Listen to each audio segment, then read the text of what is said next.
Hey everybody, so earlier today I was making some food and catching up with some videos from some of my favorite gaming related channels, and I watched this video here from Sungrand Studios. The guy needs no introduction, but suffice to say that he has a few different types of videos. Ones where he's very serious, puts on a suit and gives a stern talking to on important situations going on with studios and companies in the games industry. Others where he's doing skits, like when he did a video on cod being cooked around the launch window of Call of Duty, but he actually whips out a package of codfish and cooks it. And others where he just chills and talks to his audience about the many other things that he loves to share, or a positive message that he feels like people should listen to. On this one though, titled "Can Ubisoft Save Itself and Regain Gamers' Respect?", he was wearing the suit and everything. He had a white background, it seemed like he was going to be serious, but then it turned into a funny skit where there's just nothing that Ubisoft can do to save itself and regain our respect. Like, it's over, you know what I'm saying? Like, they're cooked, it's over, it's done. I had a good laugh when I thought that the video was lagging, but he was just staring at the camera before acknowledging that there was nothing on the teleprompter. But I did end up thinking about this and wondering about it for real. Is there really a path that Ubisoft could realistically walk to save itself and regain our respect and our trust? Because of course it's very easy to say something like, oh, of course there is. For example, get rid of the DEI hires and the departments, since they're literally doing nothing except costing the company money and adding more red tape to the production of their games. But when you really think about it in practice, that is really not easy at all, or at least it's not that simple or realistic. The act itself is something you would only do if you had a completely different mindset in practice at the company. And if Ubisoft had that different mindset, a mindset that sees these measures and implementations as something bad that is costing them money and making their games worse, then they never would have gotten themselves into the mess that they are in the first place. Before 2024's election and the subtle and at times not so subtle culture shift that we're going through now, I would have said that it is impossible because everyone in this industry would eat any studio alive that started cutting out their DEI policies and initiatives. Higher-ups in studios would speak out, gaming journalists would begin their smear campaigns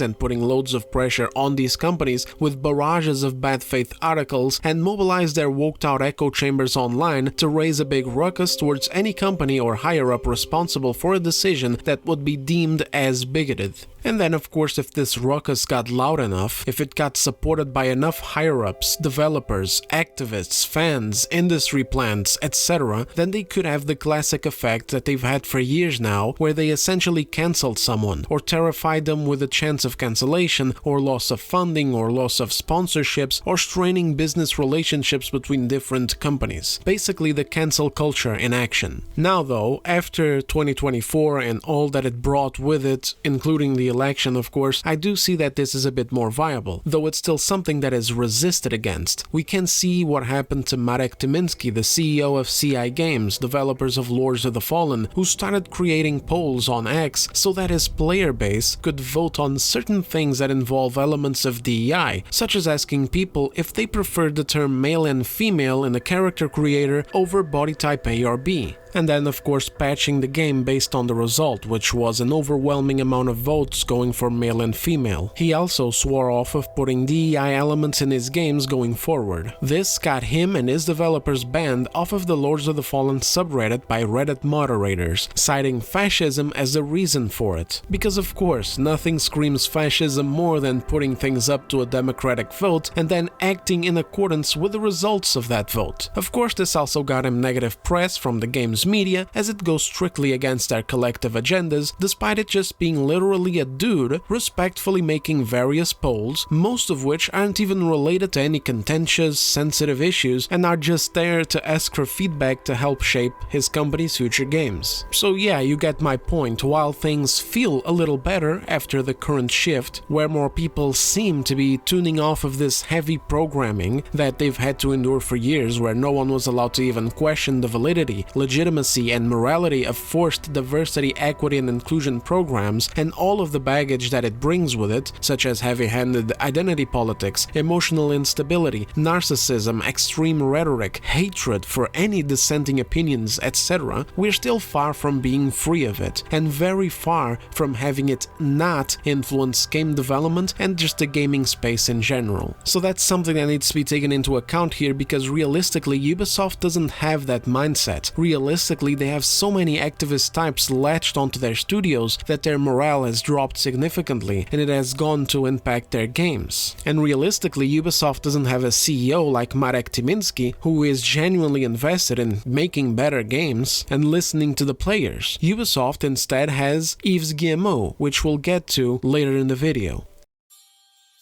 And you know, obviously this isn't really news for anyone keeping up with the games industry or the TV and movie industry. However, it is something that is fought against by people who are either too ideologically captured to be honest with themselves and with the world around them, or who were brainwashed by the surrounding culture into saying that none of this exists and it's just a conspiracy. Well, at least that was the case until recently. Now that this blew out onto the open, where it's very well documented and is extremely difficult to argue that it doesn't exist, that it's a conspiracy, they claim that okay, sure, fine, it's not a conspiracy, it does exist, but it's actually a good thing and we should shut up, because only racists and bigots and other types of ists and phobes would be against it. Regardless though, I'll show you a few receipts here in case you are a new viewer, but feel free to check out some of my other videos where I talk about these matters for more context. This here is actually from Ubisoft, a statement from an insider who spoke to Legendary Drops last year, claiming that so far, those initiatives had no impact on the team that he was a part of. However, it's clear that some topics are taboo. What happened is that now people end up meeting with HR for trivial stuff, like not adding smileys in a message and adding exclamation points at the end of a message because some are reporting it for harassment. And also that the editorial direction and overall mindset within the studio shifted from boys club to safe content, reaching for plain characters. Cave-S in Star Wars Outlaws being the perfect example of this. The idea to have a beautiful character, such as in Baldur's Gate or Uncharted, is met with distrust. And since we're talking about Ubisoft directly, why not show you that they have several different DEI departments? One wasn't enough, so Ubisoft created 7, each for its own little type of group.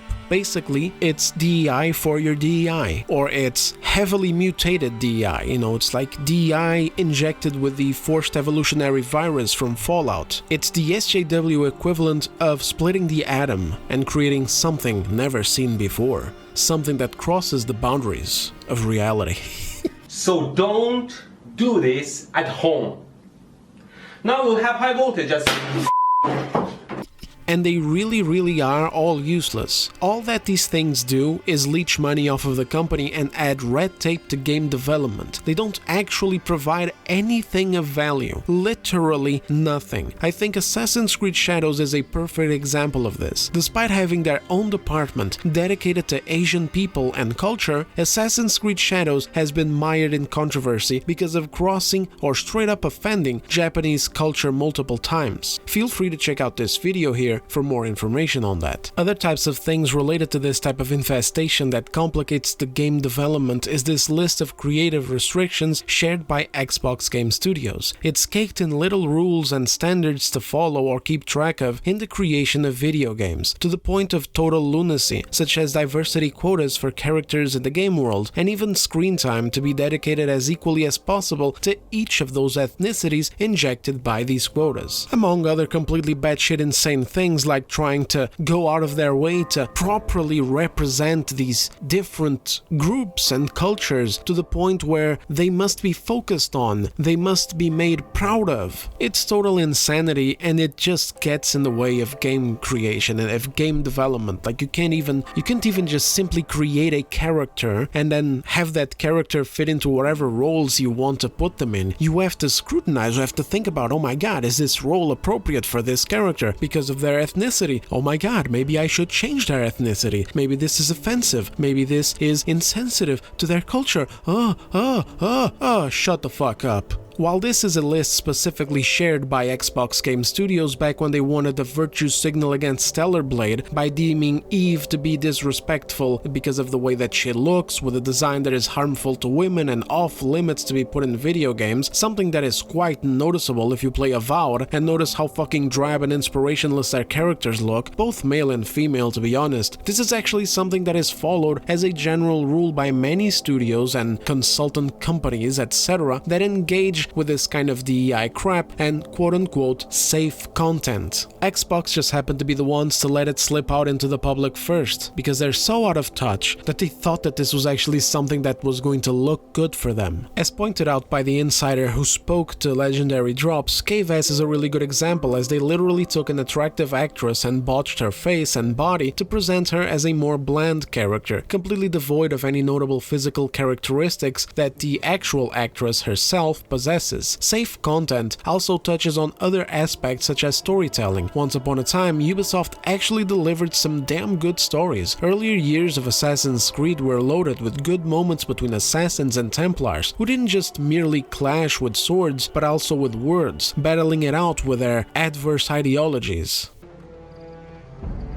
What is it the Templars truly seek?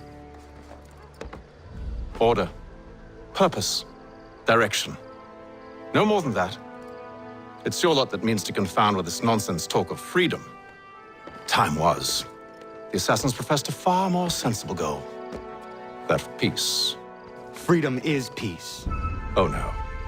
It's an invitation to chaos. Only look at this little revolution your friends have started.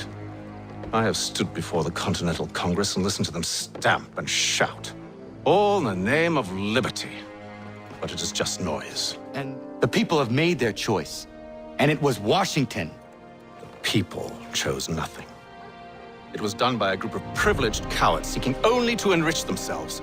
They convened in private and made a decision that would benefit them. Oh, they might have dressed it up with pretty words. That does not make it true. The only difference, Connor, the only difference between myself and those you aid is that I do not feign affection.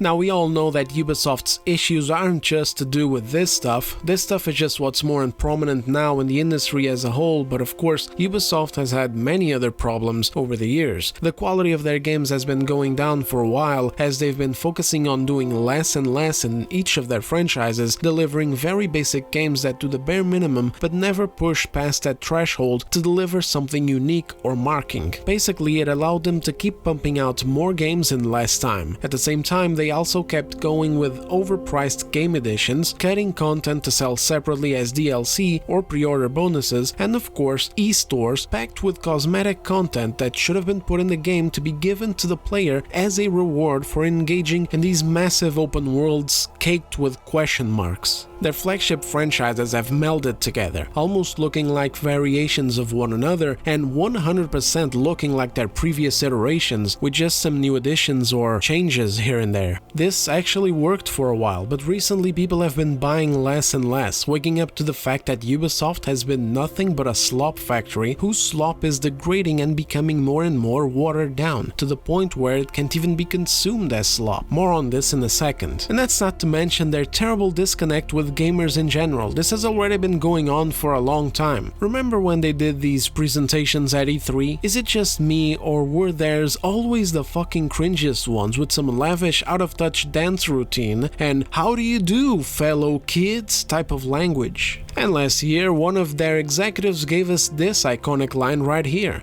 "Gamers must get comfortable not owning games." He said this in relation to how people got comfortable not owning their DVDs for subscription services to take off, you know, like Netflix and whatnot, and that this is a perspective shift that must happen in the games industry for subscription services to take off. We need to feel comfortable with not owning our games. And he said that he still has boxes of DVDs and understands gamers' perspectives with that, but that as people embrace the subscription model, we will see that these games will still exist, the service will continue, and we will still be able to access these games whenever we feel like. like. Then, one fucking month later, they literally shut down the servers to The Crew, a game from 2014 merely 10 years old when terminated, and didn't even leave the option for people to play it offline. They yanked the game from their customers' game libraries whenever possible. So, as if a subscription-based future wasn't something that is bad enough already, something utterly unappealing to us and totally incompatible with a Netflix or Spotify comparison, as video games are vastly more expensive and provide a completely different kind of experience, the very concept touted by the executive was total bullshit anyway, as they proved 1 month later by making a game disappear. Which isn't the first time either. Ubisoft has also nuked Driver San Francisco from existence, for example. Also, not to pile on too much on this matter, but why are we pretending like subscription services have stuff that we can access whenever we want to? Subscription services constantly change their catalogs, not just in the movie and TV show realm with Netflix, HBO, Amazon, etc., as they literally buy exclusivity licenses to compete with each other, as they did for example with The Office, but the Game Pass is another example of a subscription service in the games industry where new games enter and exit every month. You never really have a guarantee that what you like to play will always be available to you unless you own it.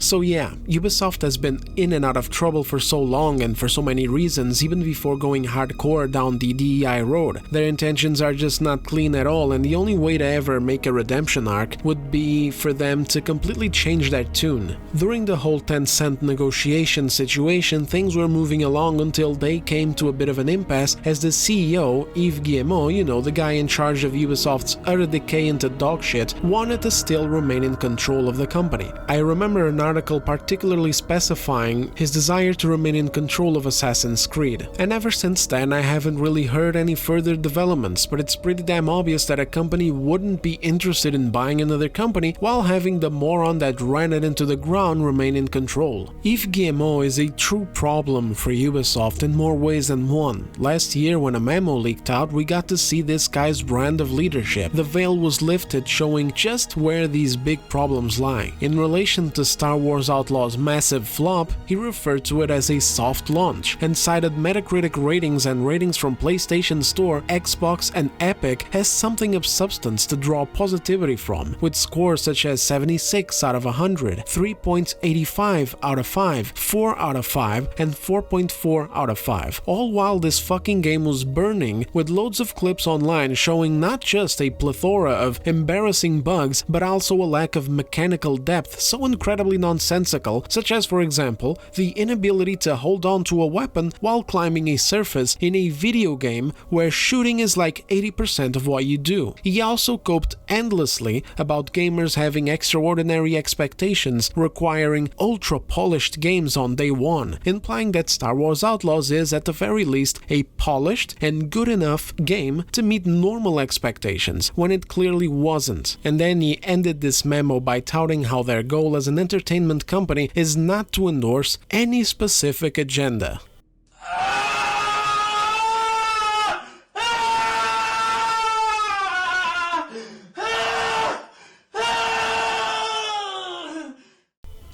But to simply release games to entertain players, enriching their lives with original and memorable experiences. I mean, they sure have been memorable.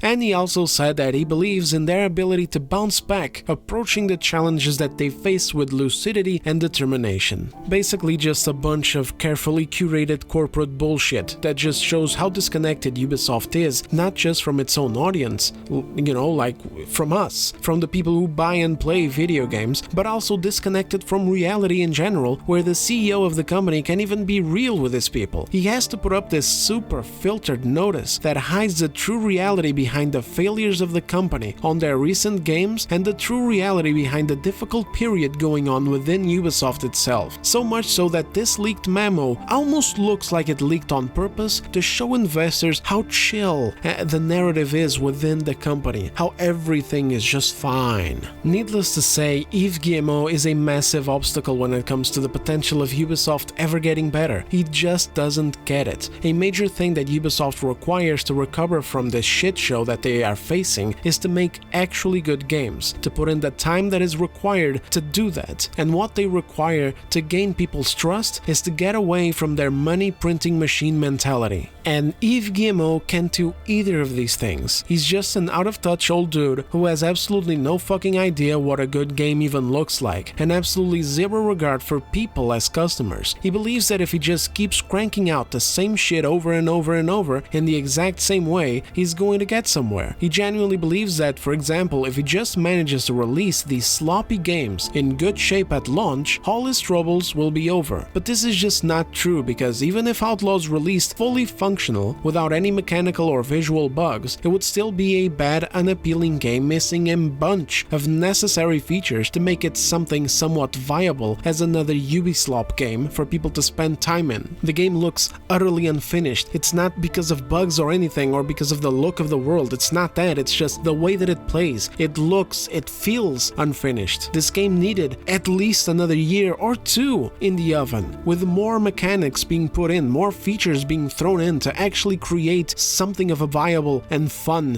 gameplay loop. The same sort of thing happened with Avatar, where it just plays like a more fluid Far Cry game, basically. It just didn't have enough to carve out its own identity. But Ubisoft doesn't want to do this. Ubisoft doesn't have the mentality to do this. Ubisoft doesn't have the time to give to these people to make better games. They just want to crank that shit out as soon as possible. That's why these delays with Assassin's Creed are such a big deal, because Ubisoft never delays anything. If they have to release something that is broken and then blame the fucking failure of the game on chuds and racists or sexists or whatever, and hide behind the media like Alyssa Mercante, then they'll do it. You know, a lot of people ask why.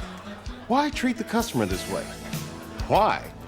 Because fuck them, that's why.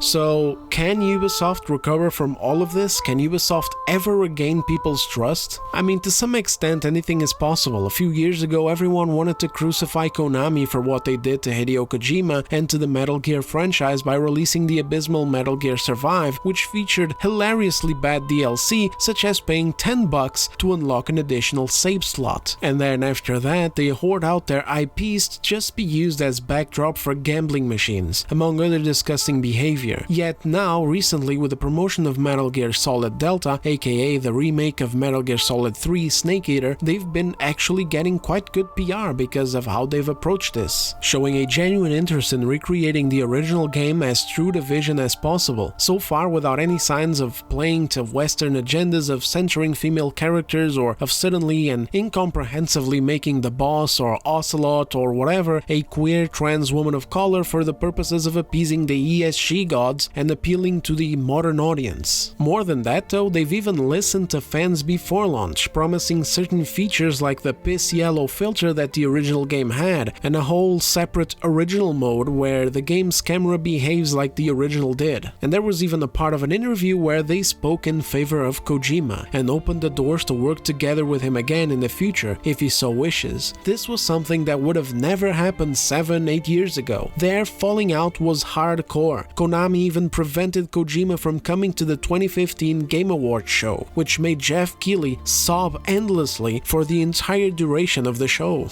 And to give you another example, there's Sean Murray and Hello Games, the creators of No Man's Sky. This is a huge thing that I'm actually so happy that I was around for. I followed this whole drama super attentively back then. Before No Man's Sky came out, I was already of a mind that everything that was being said about the game was bullshit. It just didn't seem possible at all. Man, one day I'm going to go back and watch a bunch of old videos covering this fiasco, because it was peak entertainment, honestly. Like, the director of the game even went on Stephen Colbert's show to promote it. Like, that's a political comedy daily show type of thing, and he went on it to talk about his video game. Like, not even Conan O'Brien, who was actually tied to gaming at least a little bit, because he did these segments in his show where he would do a mock review of a video game with a guest star. These mock reviews were actually way better than any anything that game journalists are putting out today. But yeah, not even that, the dude went on the Stephen Colbert show. I still have no idea how the fuck this happened. When the game came out, it was so far away from what Sean Murray had advertised it to be, with straight up lies in regards to the game being online, lies which were discovered like fucking on the launch day, and yet, if we look at Sean Murray, Hello Games and No Man's Sky today, it is night and day. A complete turnaround, one that is honestly like a fairy tale type of thing. This dude and his team actually took that L and turned it all the way around, working hard year after year after year, not just to make the game an online multiplayer game as initially promised, but also to add a bunch of features, fleshing it out more and more, even well beyond what was initially promised. To this day, they haven't stopped either. In fact, they just released another major update a few weeks ago, and each and every single update that they worked hard on and released has been completely free of charge. Now that right there is how you turn your game around and not only regain the trust of your customers, but even go beyond that, to the point where now, whenever they announce a new update, people are telling them to please let them buy the update, please let them buy DLC or whatever else to support the game and the studio further, because they've already more than paid for their mistake. So honestly, of course, there's always the possibility that any company could one day turn it around. There are examples of companies that went from rock bottom to successfully being in good graces again, or at the very least from rock bottom to a position where gamers aren't immediately shutting off from them as soon as they see their logo come up on the screen. But the way Ubisoft is right now, they are not going to get there. Even though they've sunk so low that they're a total pariah in the games industry, they haven't yet hit that rock bottom to do some self-reflection. And this is because they just...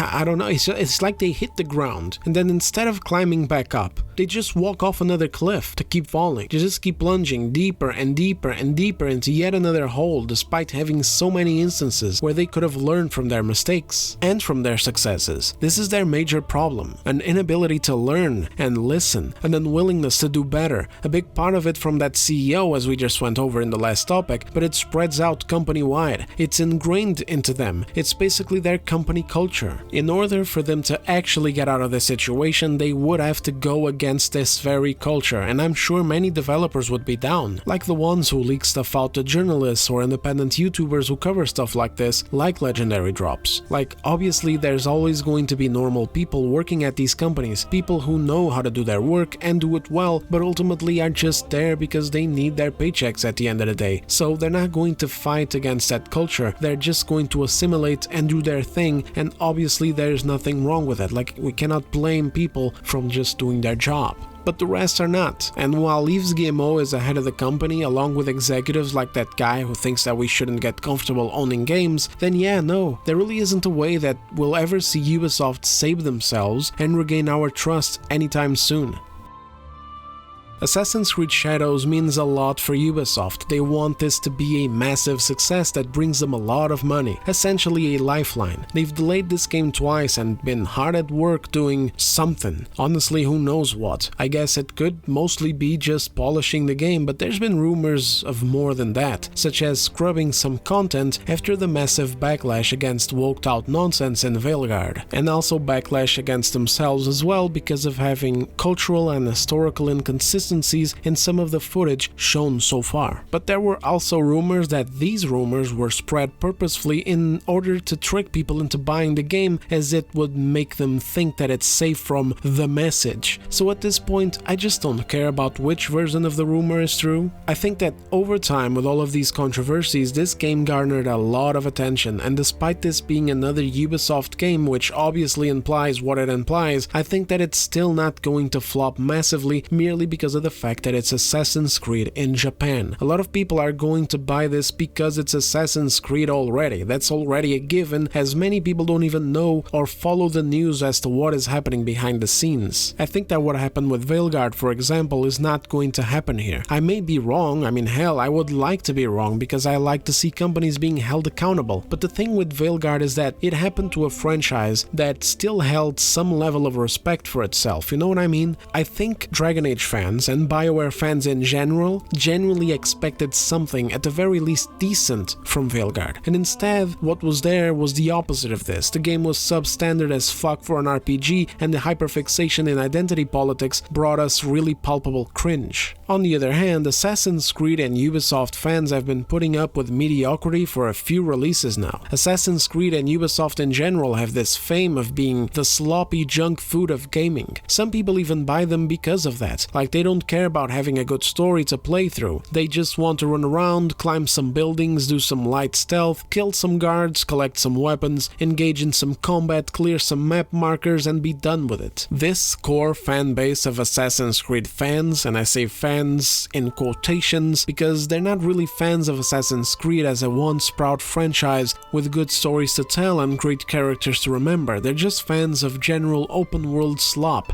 so they buy and play these Assassin's Creed games and never complain about them. They never make their voices heard in regards to trying to give us better stories. They do the same for their other IPs as well, like Far Cry. These are the people that have been keeping Ubisoft alive on live support, and I think that they're going to probably keep them going through Shadows as well. However, Shadows will still not be the success that Ubisoft needs it to be in order to get them in the clear. It's kind of like Square Enix's situation. They were hoping that Final Fantasy XVI would be this huge success that would generate so much money that it would cover for their huge flops with Marvel's Avengers and Forspoken. And I feel like I'm forgetting another, but it's like 4 in the morning right now, and I can't be fucked to go looking through Square Enix's catalog. Obviously, despite Final Fantasy XVI being a pretty damn solid game with some issues here and there with their terrible side quest game design, the game didn't sell that well. I mean, it sold enough, it just didn't sell enough for Square Enix to make up for their failures. Square Enix lives in this delusion where a new Final Fantasy game release should be as big as the drop of a GTA. Similarly, Ubisoft may hope that Assassin's Creed Shadows will make up for the complete fucking disgrace that was 2024 for them, with flops all across the board. Avatar, which released in December, Prince of Persia, which released in January, Skull and Bones, which you probably don't even remember because it came out in February and died in 2 weeks, and then of course Star Wars Outlaws in August. But it's not going to. Ubisoft is still cooked even if Shadow still manages to scrape enough players off the ground to keep them in life support. And their decision making shows that they're not going to change either going forward. For one, they disbanded the team that made Prince of Persia: The Lost Crown, which was their best game last year. Like, this is one where despite flopping was received well enough. I haven't played it myself, I don't mind giving it a go to judge it for myself, but from what I see online, people actually like this one. The lack of sales is obviously a given. Sometimes good games just don't sell well because of a variety of reasons, being attached to the name Ubisoft being one of them. But fair enough, the people have spoken. The game was actually something that was apparently good and something that Ubisoft should have kept going. Instead, they disbanded the team. Again, it's this dissonance, this inability to listen to what people are saying, just looking at numbers, not realizing that nothing that they're doing is working. Nothing that they're doing is generating any numbers because people are sick of their garbage. And maybe the next best step would be to listen to